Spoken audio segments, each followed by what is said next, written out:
ఈ season IPL title విజేత ఎవరు అని తెలియడానికి ఇంకా 2 మ్యాచ్ల దూరం మాత్రమే ఉంది.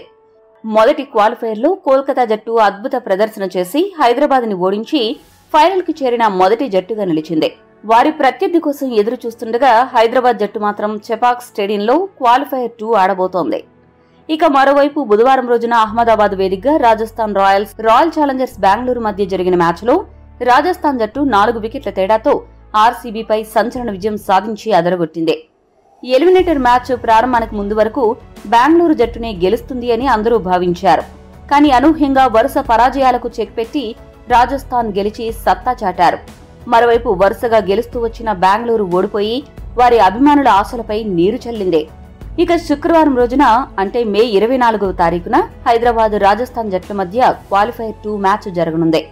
ఎలిమినేటర్ మ్యాచ్ కూడా పూర్తి కావడంతో ఇప్పుడు అందరి దృష్టి క్వాలిఫైయర్ 2 పై పడింది.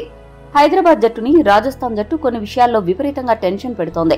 బీకర్ హిట్టర్ షిమ్రాన్ హిట్మేయర్ తిరిగి జట్టులో చేరాడు. అతడి రాకతో మిడిల్ ఆర్డర్ బ్యాటింగ్ చాలా ప్రమాదకరంగా మారింది. ఆ విషయం ఎలిమినేటర్ మ్యాచ్ తోనే ప్రూవ్ అయింది. దీంతో పాటు రాజస్థాన్ బౌలర్లు అత్యద్భుతంగా బౌలింగ్ చేస్తున్నారు. ఆ జట్టు ఫాస్ట్ బౌలర్లు, స్పిన్నర్లు ఇద్దరూ కూడా సత్తా చాటుతున్నారు.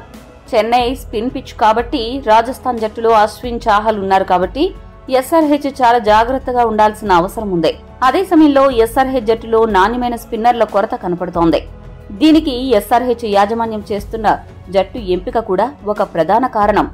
ఈ లోపాలను గనుక ఎస్ఆర్హెచ్ జట్టు సరిదిద్దుకోకపోతే క్వాలిఫైయర్ 1లో ఎదురైన ఫలితమే క్వాలిఫైయర్ 2లో కూడా ఎదురైనా ఆశ్చర్యపోనవసరం లేదు. ఈ వీడియో మీకు నచ్చితే లైక్, షేర్, కామెంట్ చేయండి. మరిన్ని స్పోర్ట్స్ అప్డేట్స్ కోసం మా ఛానల్ను సబ్స్క్రైబ్ చేసుకోండి.